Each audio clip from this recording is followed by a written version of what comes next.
जवाब देती हूँ।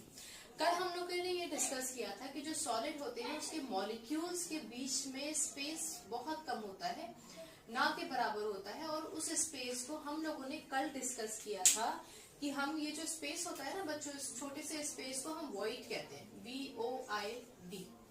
लेकिन कल ही हम लोगों ने ये भी डिस्कस किया था कि हर एक सॉलिड की अपनी एक अलग टेंडेंसी होती है कि वो किस टेम्परेचर पे मेल्ट कर सकता है या टूट सकता है।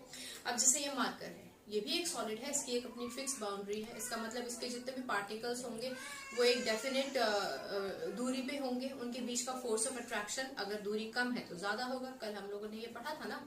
अब अगर मैं इसको तोड़ना चाहूँ तो मुझे बहुत एनर्जी लगानी पड़ेगी। इसका मतलब क्या हो गया?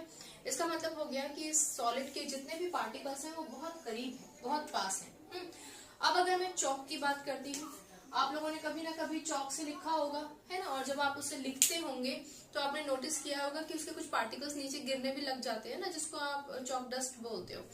इसका मतलब हो गया कि इसके भी जो पार्टिकल्स हैं वो है तो टाइटली अरेंज्ड, लेकिन उनके खुद के मॉलिक्यूल्स के बीच में कुछ स्पेस है।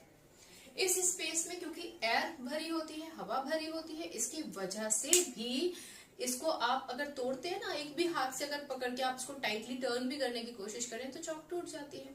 अब हम बात करते हैं स्पंज की। स्पंज भी इस तरीके का एक रेक्टेंगुलर या चौकोर आपको आकार में मिल जाएगा स्पंज मार्केट में।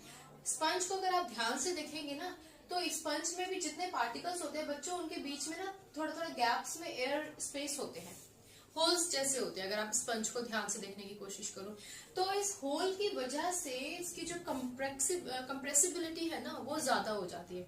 अब जैसे इसमें तो कोई स्पेस है ही नहीं, तो ये हम कंप्रेस कितना भी करें ये कंप्रेस नहीं होगा।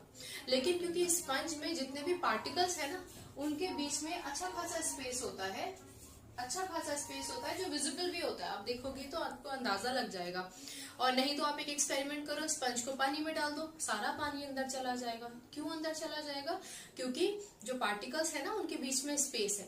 तो क्योंकि स्पंज के पार्टिकल्स के बीच में स्पेस होता है, एयर स्पेस होता है, इसलिए हम उसको कंप्रेस कर सकते हैं और फिर वो वापस से अपनी स्पेस ले लेता है। इसका मतलब उसका जो सरफेस है ना, ये सरफेस जब तक आप उसको कंप्रेस नहीं करोगे तब तक उसकी फिक्स्ड बाउंड्री रहेगी। जब आप उसको कंप्रेस करोगे तो उसकी बाउंड्री चेंज हो जाती है। ओके, बट अदरवाइज बैठे बैठे स्पंज या जिस पोजीशन में है वैसे रखेंगे, अगर आप उसको सूखा है रखेंगे तो वो अपनी बाउंड्रीज को चेंज नहीं करेगा। क्लियर?